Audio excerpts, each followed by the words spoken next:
Home ownership and taxes. Did you file taxes yet this year? Even if you did file your taxes, this you need to hear. Yes. Now.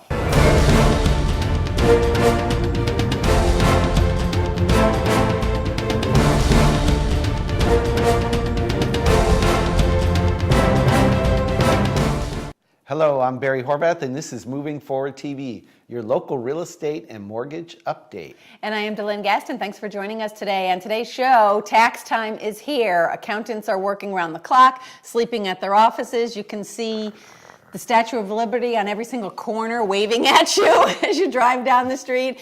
And as April 15th approaches, more anxiety is building in most people, but fear not. Fear not, because we have some things that the IRS is really looking at right now and ways to save you money. So if you pay attention to this, hopefully we're at least going to keep the IRS out of your pocket. That's right.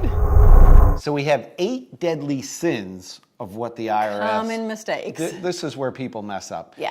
And mind you, do we need to give the disclaimer? We're not tax advisors. We just look like tax advisors. We're brilliant, mind you, but we are not tax advisors. You need to run all of this stuff by your tax advisor. Yes, so there's our disclaimer. Read it down below. Right. Disclaimer. Right Disclaimer. Okay, so sin number 1. People deduct the wrong year for when they pay their property taxes. Surprisingly enough. Yeah, so if just because your tax bill gets paid, like here in Florida, people can pay it up to March 31st. Right. But that's actually for 2012. Well, they paid in 2013, so they think that they should write it off for 2013. But wrong. Yep, you need to deduct the proper year. So it doesn't matter when you pay it, it's for the tax year that it applies to. Number 2, deadly sin, confusing the amount of taxes that are deductible. You know, they give you your mortgage interest statement if your taxes are included with your mortgage payment. Go by that statement. Don't necessarily go by what they've escrowed for your taxes. Go by what the statement tells you that they paid in your taxes. So just because your escrow amount is $100 a month. People mess that up all the time. They pay, try and deduct the wrong amount. It's what your bank will tell you that they actually paid. And they're going to send you a statement at the end of the year. Absolutely. All right, here is sin number 3. It is on points paid for when you purchase your home versus refinancing your home.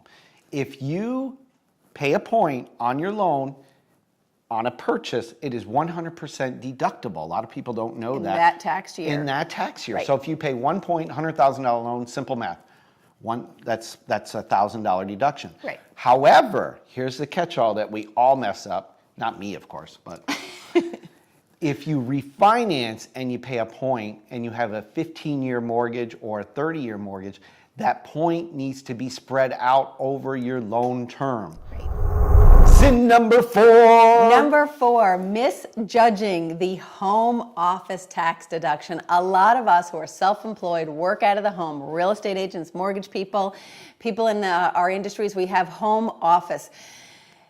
It's a biggie. Talk about big flashing lights to the IRS.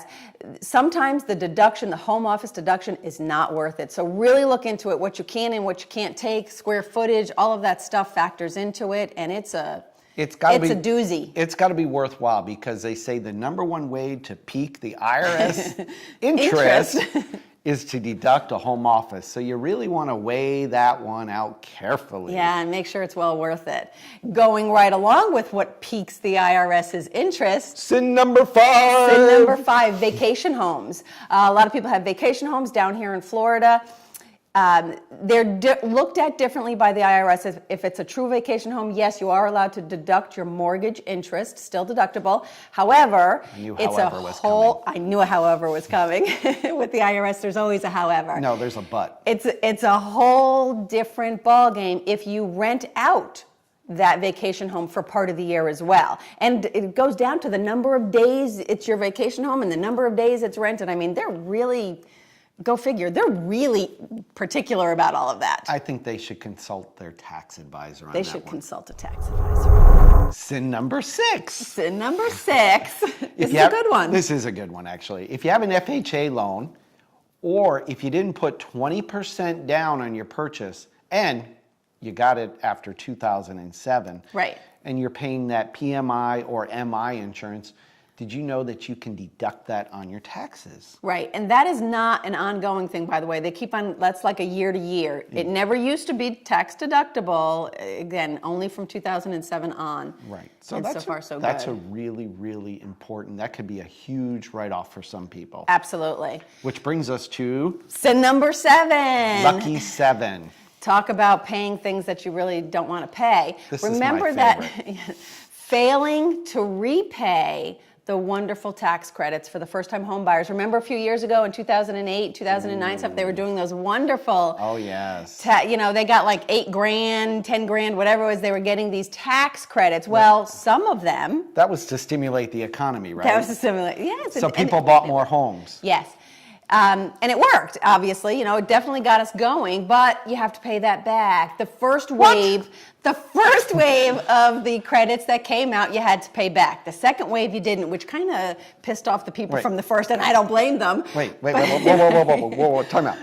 So we got a tax credit, You get a tax credit. and It's now okay. we got to give it back? We gotta give it back. Although it is at 0% interest, I will say that. Oh, what a not great charging deal. It, right. But, so basically the key is if you bought your house between April of 2008 and July of 2009, you have to pay it back starting in 2010, 15 equal payments. No, I'm not doing it. At 0% interest, you have to pay it back. I'm not doing it. However, Oh, there's more catches. if you bought your house between January of 2009 until May of 2010, when it was all over, you don't have to pay that back. Isn't that nice? You're scot-free with that money that you got, unless, there's always an unless. There's Here's a the- but, here's there's that but. however, and unless.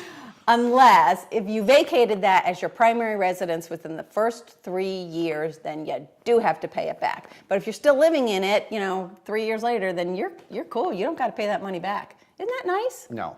I think they need, you know what? It stinks. Don't pay it back. No, wait. No, you have to pay it back. Don't tell them that. Remember, he's not a tax professional. All right, go see your tax He professional. just looks like Because one. there's a lot of dates and information to remember. And our final sin, number 8. The energy tax credit. This is a good one, too. They're all good. I know. They're all going to save people All money. right, so this is the credit that was expired in 2011. Right. And However, because it's the IRS, they extended it in 2012 and 2013. So if you did any of the following updates in Home improvements. any home improvements of your AC and heater and ventilation system, Yeah. you can get the $500 tax credit. And that's a dollar for dollar credit, DeLynn. Yes. If you did insulation, if you did a new asphalt roof, okay, or if you did a water heater, windows, doors, skylights, storm windows of any kind, updated doors, and get this last one. If you did a new biomass stove, you can get a tax credit for that. All right, so what the heck? I've never even heard, what is a biomass stove? All right. It's funny you should say that. So I had to Google it. Because we weren't sure. Yeah, a biomass stove apparently is a heating instrument that is used in not Florida. North. So you put it's environmentally friendly. You put chips in it, and it warms the house. So people from Maine and Boston, where they're getting all that snow right now, they all know what that is. Huh? Exactly. They So- probably have one, and they could take that tax deduction. But I have no clue what a biomass was either. Yeah, so no, don't think you. don't Yeah. So did you like it? Did you like it?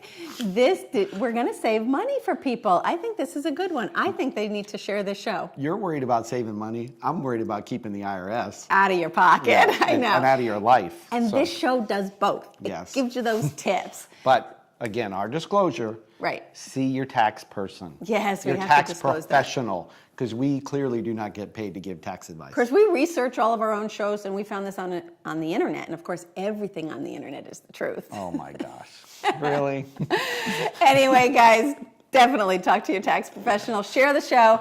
Put us out. We're out there on Facebook, LinkedIn, Twitter, all of that stuff. This is a good one to get around. You realtors, by contacting your ex-customers and that kind of a thing, get this out. Put your name in front of them as well. So Tax people watching this show, this is a good one to get out to your database. absolutely. If we said things right. So we are today. We are today and every day. That's it. moving forward. We'll see everybody next week. Bye-bye.